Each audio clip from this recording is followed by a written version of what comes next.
there's very little evidence that this is a serious threat to children, understood statistically, which is the way you have to understand it if you're doing policy.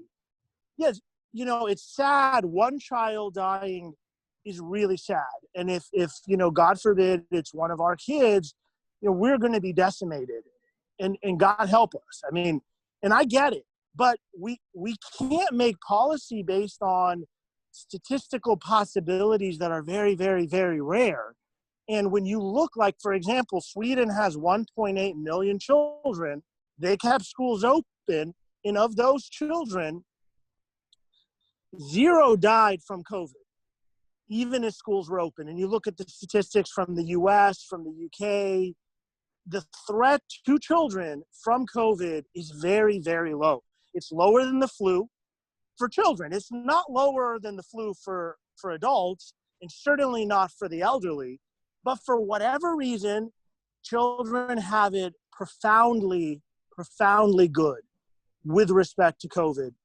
And so that's the first question. And I don't really see any rational debate on this. And, occasionally people will try to take it in the other direction, and they'll find, the exception, the outlier. But again, statistically, you look at Switzerland, you look at Europe, generally, you look at the US, and far more people are dying, children are dying from other causes that we ignore.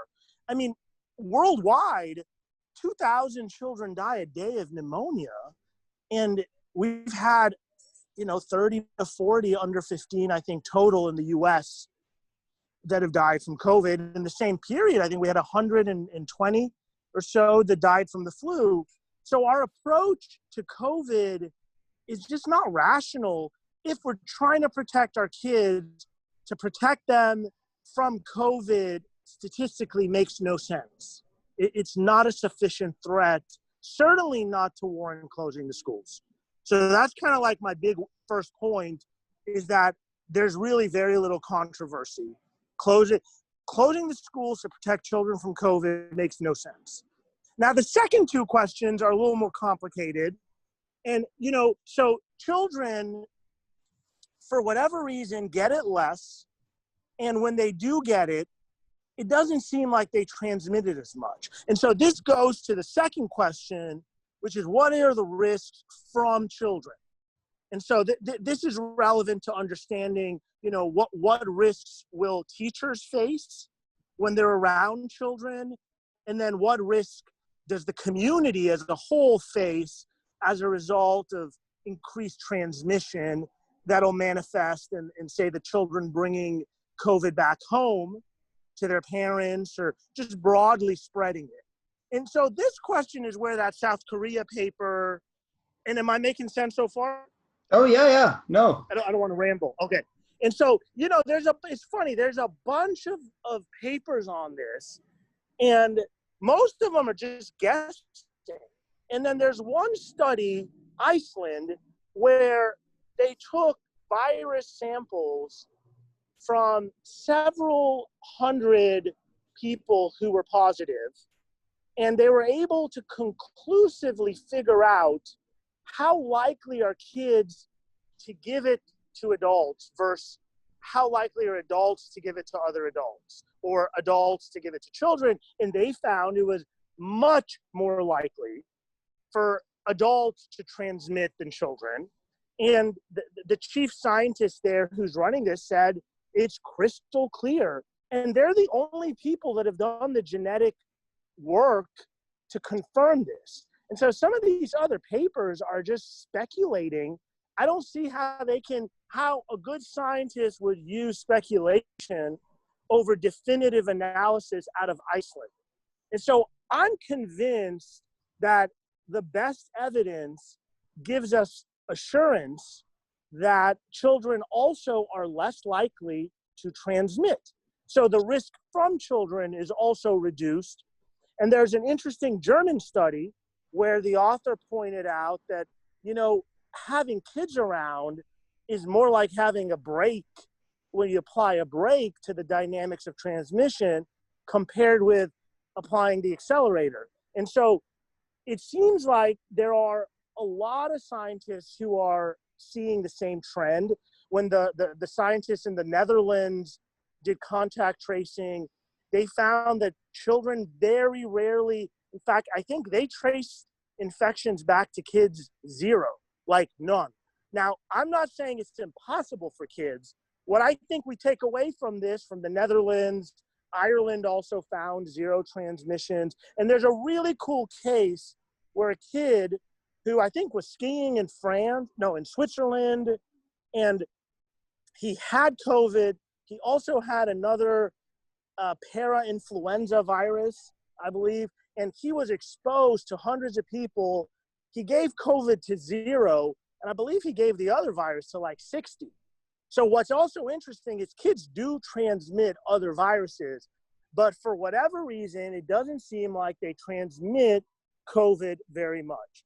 So I think that the consensus, when you do the real hard work of looking at the science, is that children do not play a significant role in transmission. And so they're less of a risk. It's actually safer to be around kids than other adults. And that's why in Sweden, when they compared the risk to teachers, it was a fraction of the risk that, say, a taxi driver had. A taxi driver had 5 times the risk compared with teachers who were teaching in school every day. And an interesting data point was the teachers for the very young kids had the same exact risk as teachers who were staying home. And so generally speaking, we saw the same thing I think Denmark also studied risk to teachers and found that teachers had lower risk than almost all other essential activities. So on point 2, I think we've got great evidence. Now, there are some studies that seem to suggest the opposite, but what's amazing is when you really review them carefully, they don't really add up. It's really fishy. Some of these studies are really bad. Where did you Yeah. you not being this not being your job to find this out, right? How do you come across all these papers?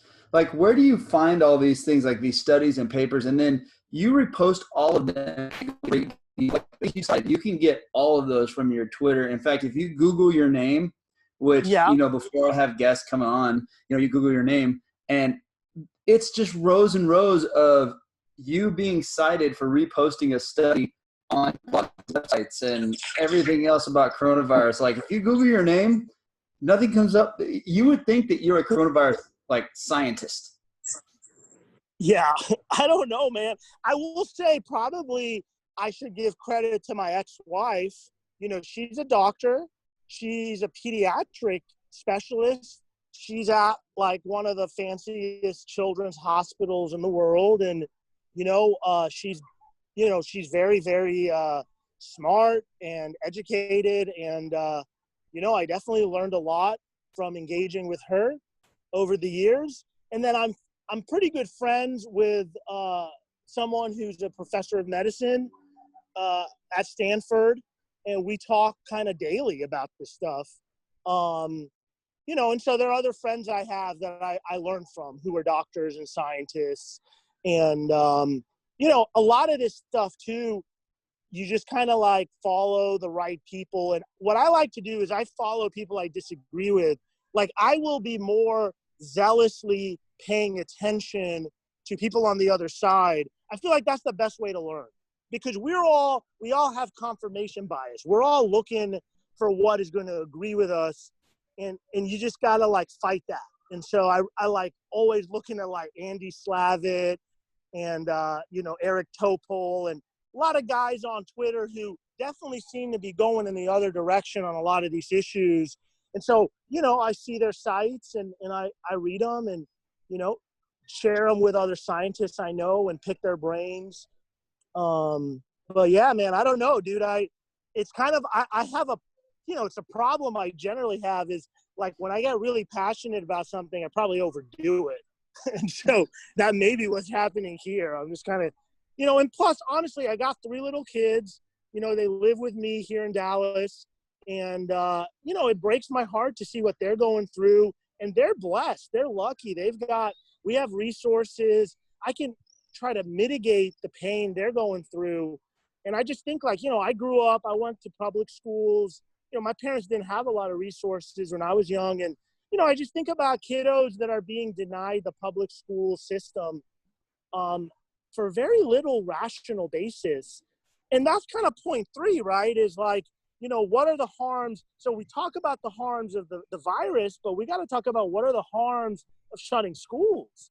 And there's a lot of really solid research and science and analysis that suggests that, look, schools do more for especially vulnerable, families, single parents, poor communities that depend on the school for food.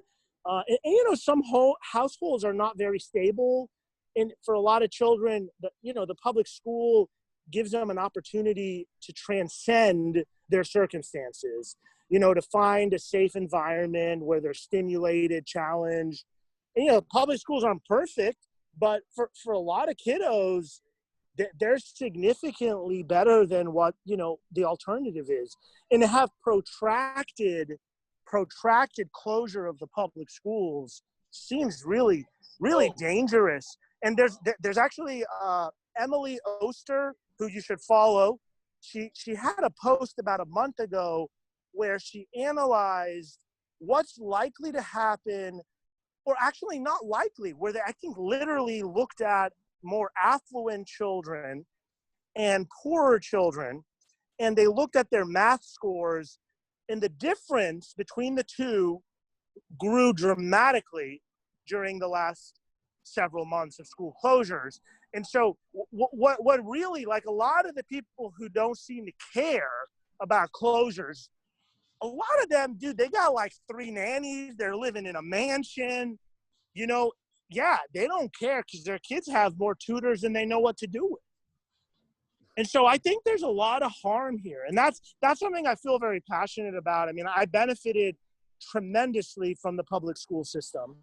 And I feel like I just kind of felt a burden on my heart to speak up. And, I don't know that I'm right, but, I'm speaking the truth as best as I see it. And I love conflict and engagement. And if I'm wrong, I'm happy to hear the other side.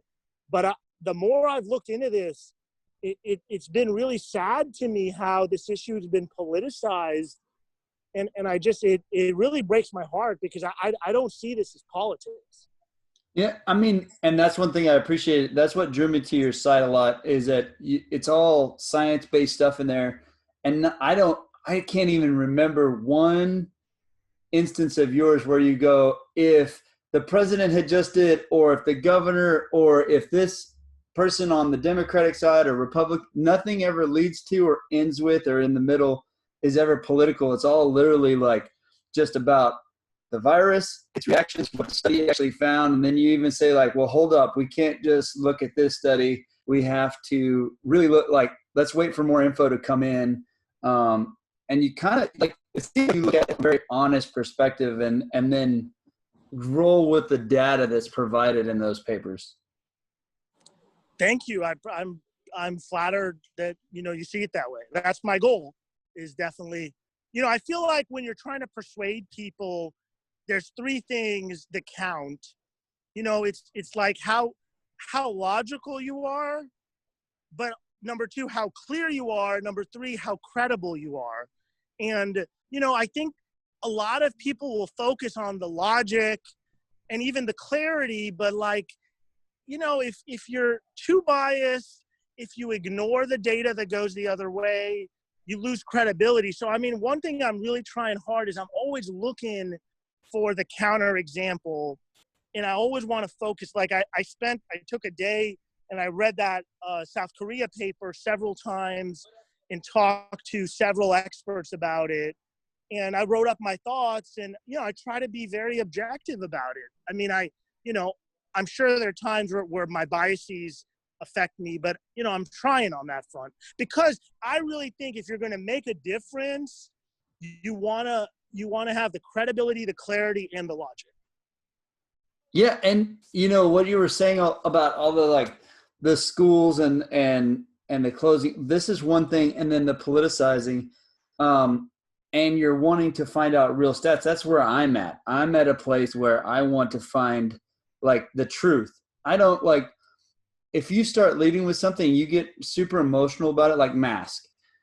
I, I'm I'm like, hey, I don't know if masks work or don't work. I mean, I can use my common sense. I can have my theories. I'm not a doctor. I'm not a scientist, but I want to know one thing.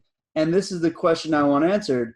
If you're throwing out, if we wear a mask, we will get through the curve. But there's no way to measure if people are or are not wearing masks, then how do we actually know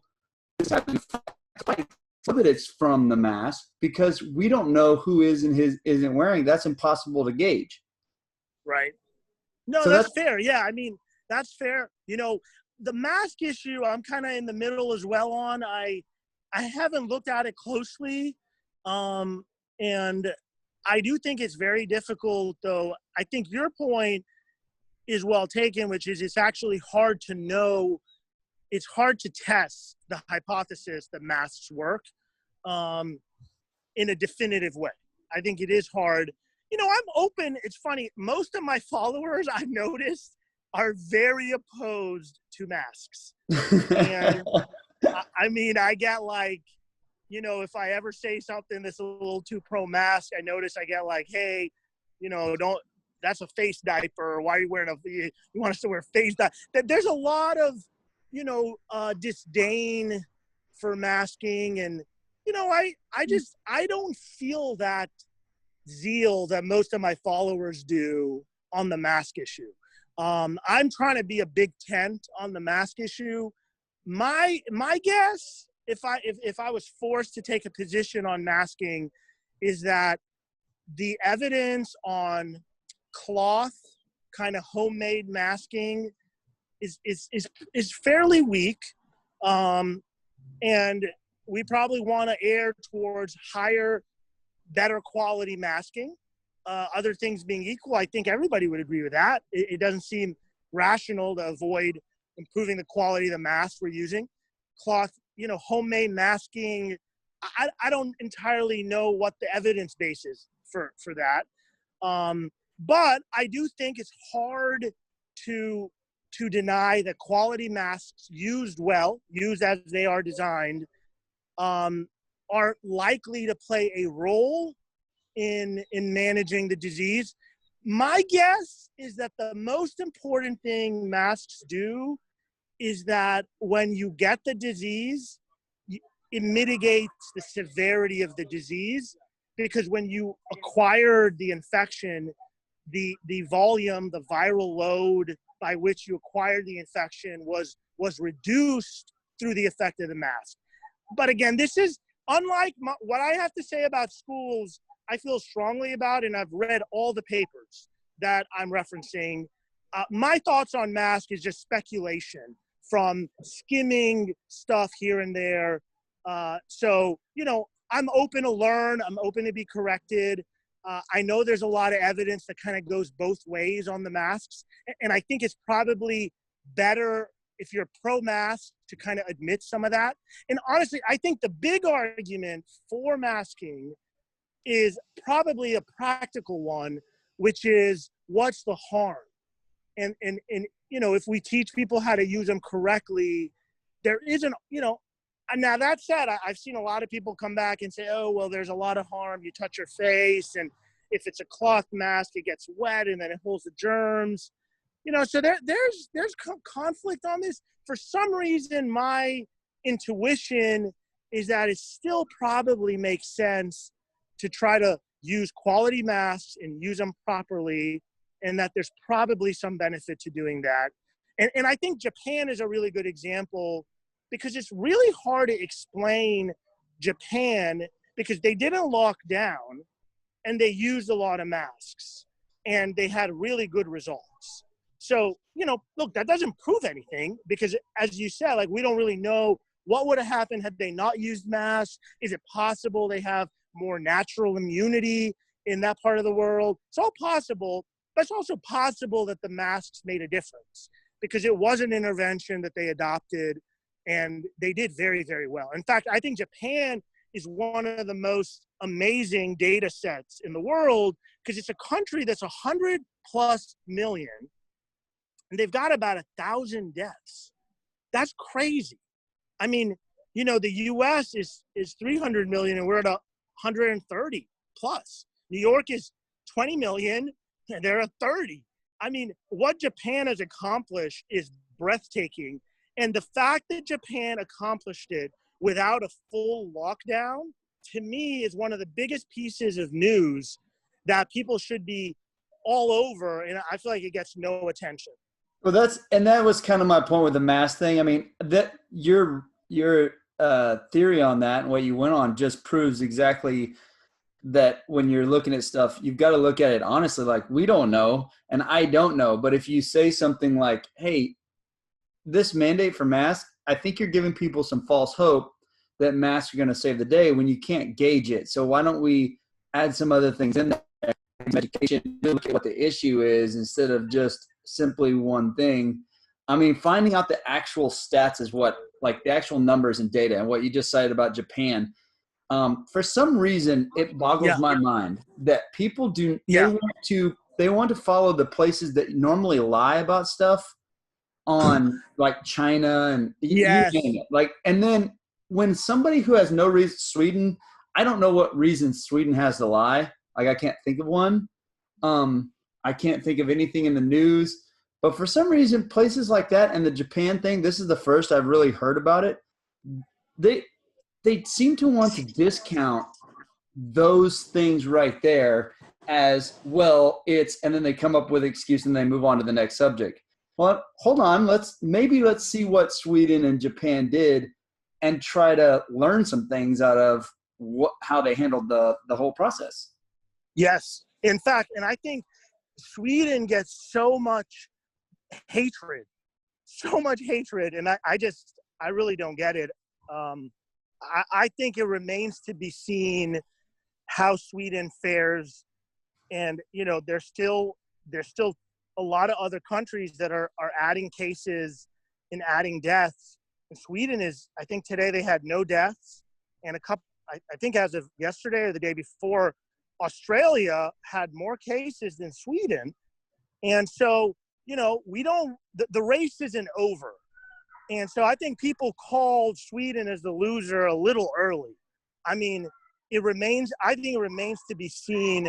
And I think what's also interesting is a lot of times we just paint with these big brushes, but sometimes we got to get more granular, and we have to look at, like, when you look at Sweden, they did so well in the last month or so, or 2 months. And when their chief epidemiologist was asked kind of what did they do different, and what he explained was that they gradually realized that their problem was nursing homes. And when they fixed that problem and cases dried up there, the entire kind of direction of their pandemic improved dramatically. And now they're to the point where they don't have any deaths. So, you know, sometimes you've got to be like, because that way you can learn. Because when you just paint with a big brush, Sweden bad, Australia good, it's not helpful. And I'm just sort of sick of the whole, like, you have to pick a side. You know, you're on the US is the worst, you know, Sweden is demonic.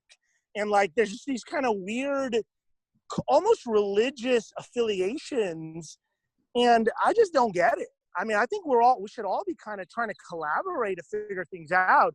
And like, I think, you know, when you look at these nations more carefully, you see insights that you miss if you paint with a broad brush. And I'm like, it's sad to me too that some of the most well-followed figures, dude, they're just blowhards, man. They just get on there and they just bullshit, and they just attack each other, you know, and it's demoralizing. And you see some of these guys with like 500,000 followers or a couple hundred that, and they're just saying nonsense to get likes. And it's like, dude, people's lives are at stake. You're a smart dude. You're educated. You can do better than this bullshit that you know is just a cheap shot. Like the whole cheap shot culture is what I hate about Twitter.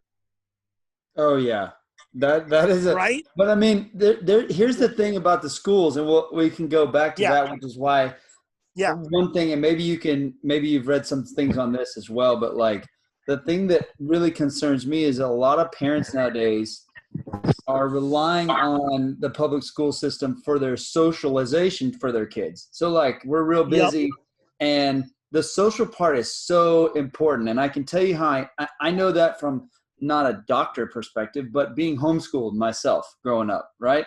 My parents did a great job of getting me out there and like putting me out on my own, socialization with my peers, lots of different situations. I really didn't know the difference between public and homeschool, right? But I see the kids that were homeschooled, and this isn't slamming them at all, but the ones that were like more sheltered and like kids, they could be like different and weird and not really understand the way the world works.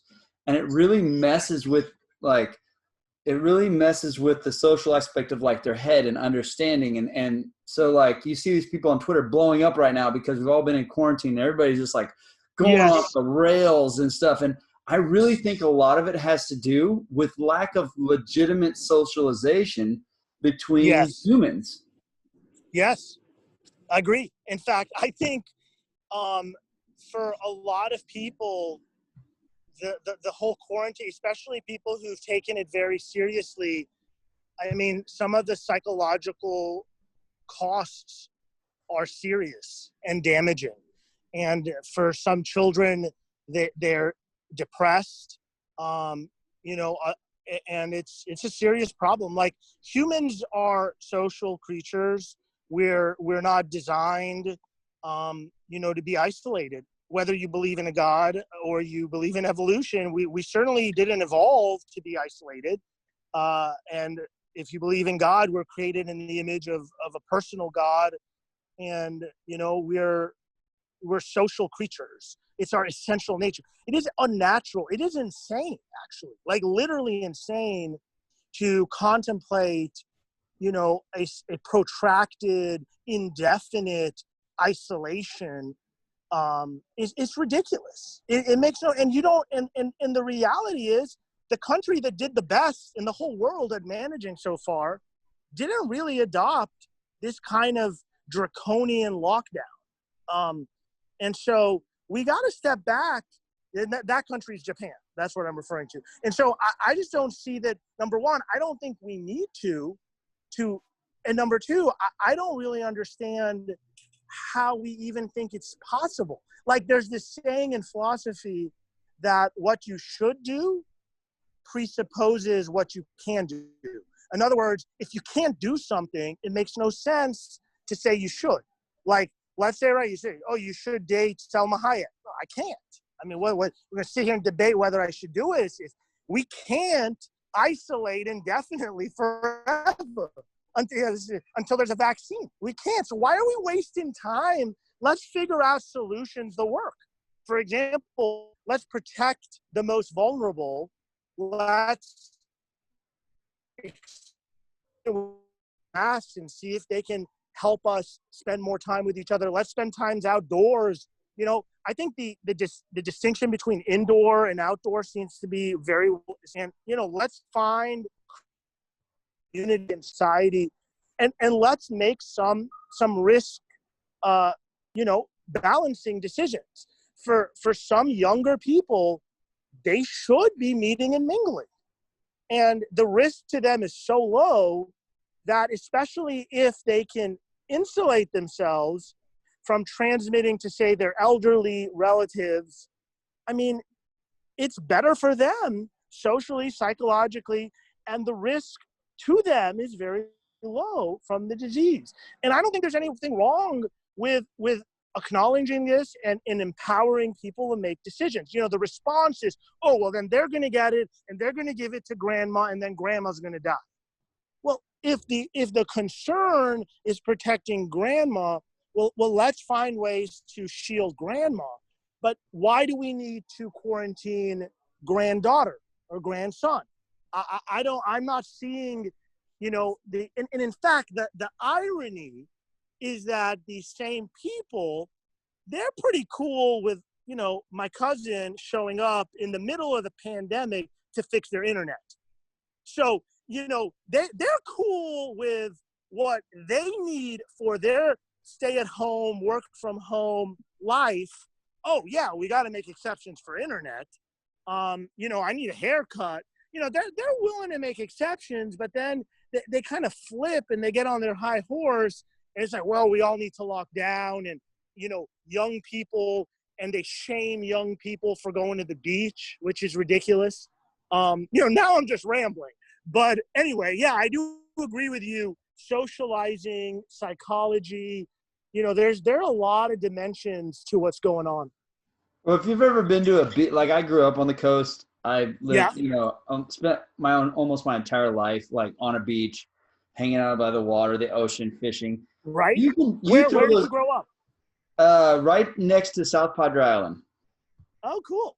So you see those overhead pictures of like beaches, right? And you see all these tents and all these chairs, and they go, oh my gosh, look at these people. Man, go to a beach. When have you ever been to a beach where you're rubbing elbows to the person next to you? Almost never. Like, actually, when you go to a beach, people want their little space. Like, they have their little space that's theirs that everybody respects. And that's the way, like, probably 99% of the time, that's the way it is when you go to the beach. So the beach is actually one of the best places to go because you have the salt water, the vitamin D, you're outdoors. Yep. It's peaceful. You have all these different things that it's good for you. And so taking away that, I mean, that's just people who don't normally go down there and hang out at the beach. It's kind of like anybody, like when you're trying to make a rule, you see that picture, and I see how people can see that from the outside and go, oh my gosh, the beaches are causing this crazy transmission. You go, actually, man, if you go down there, no, it's not that way at all. Exactly. Yeah, I grew up in Miami, so I have the same reaction. And the truth is that the science really seems to support that beaches are among the safer places for people to gather. In fact, I would say, and it's probably my biggest pet peeve, is beach shaming. And just kind of the whole, like, it almost feels like a puritanical, like, oh my God, these people are having fun. How dare they? And there's this one guy in Florida who dresses up as a Grim Reaper. And he shames and scares people on beaches. And, he's a fairly successful lawyer. And my sense is he's doing it for attention. And I just really don't understand why there's not more outcry at this guy, because if you think about it, it's kind of like, okay, if you don't give young people condoms, well, maybe they're going to abstain if that's what you want, but probably they're not. So similarly with the beach, if you're shunting people off the beaches in Miami, well, they're probably going to hang out indoors. And so it's actually counterproductive from a transmission point of view to shame people from engaging in lower risk activities, because see, it assumes that the assumption is that the alternative is they're going to go lock themselves in a closet. Well, that's not going to happen. And so, yeah, beach shaming irks me for a lot of reasons. And it does seem to stem from a kind of annoying, sanctimonious self-righteousness. But anyway, Aaron, it was really good to talk to you. Unfortunately, I probably have to get going. Oh, no problem, man. Thank you for giving me your time. That's awesome. I will put in the show notes. Where can they find you on Twitter? Give everybody your handle so that let them know where they're at and where they can find all these awesome papers and write-ups that you have. Awesome. And hey, nice to meet you. Good luck to you and your family with everything. Awesome, man. Thank you. Take care.